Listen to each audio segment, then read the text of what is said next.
pagodinho agradável.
Zegion calmly walked up to Dino, who had been thinking long and hard.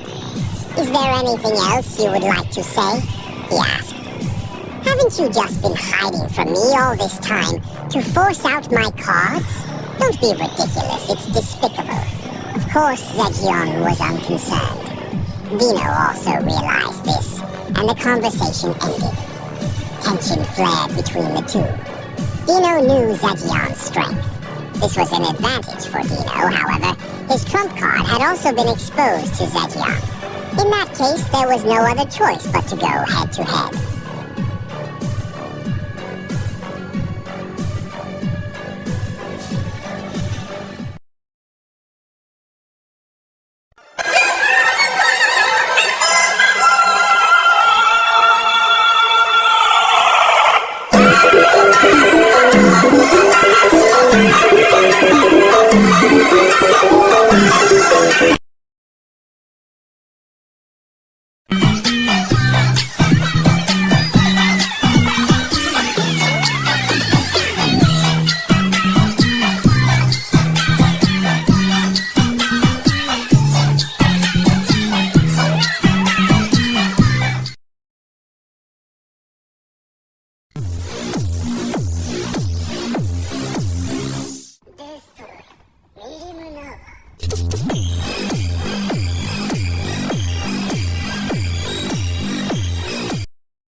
Before the beginning of the very beginning, beyond the constraints of existence itself, an all-powerful, all-knowing, and all-encompassing oneness that just was.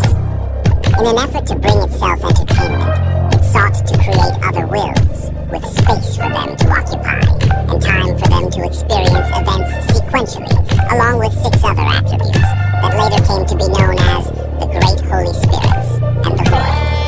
But this was incomplete. God was perfect, omniscient, and such. He couldn't be surprised. And for this problem, it decided to create for itself an avatar, a lesser, imperfect existence of its own, a part of itself, to experience the joy it could not feel itself. And that avatar was what would later come to be known as the Creator, Veldanava.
Feldway grieved and hated humans on Earth. No, not just humans. Not just humans, but elves, dwarves, beastmen, and even Majin. He hated all demi-humans, that is to say, all of humanity. So he wanted to destroy them. The people who took Veldanava from us don't deserve to live. He would unite the world Veldanava had created with his own hands, and then he would condemn those who have committed the greatest crimes. That was Feldway's conclusion. He would take the world favored by the god Veldanava and dye it into his own color. He would destroy its diversity in order to create a world of his own. Lord Veldanava, if you want to punish me, then punish me. That is what I want. Now hurry, or there will be no more worlds.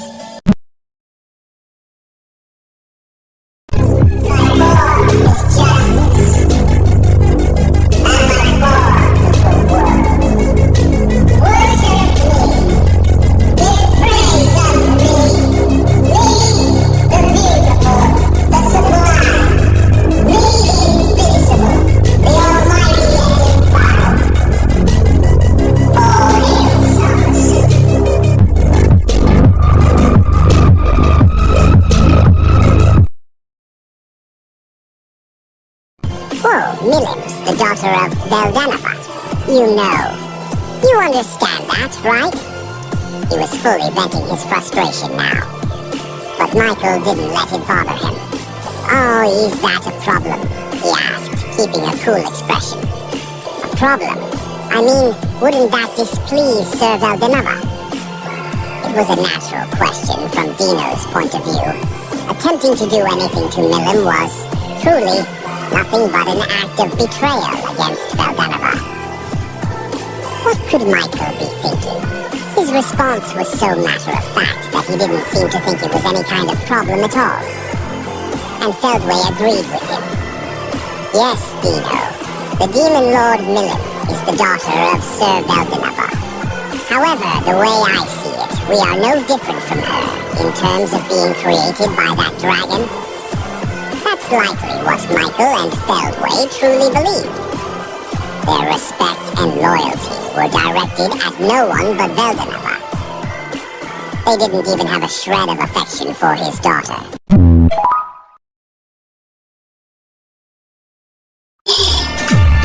Now everything that was in my way is gone. Everyone else still believes in me. It's only a matter of time before I get rid of the police. What do you think of that, Al? This is my perfect victory! That's right! I win!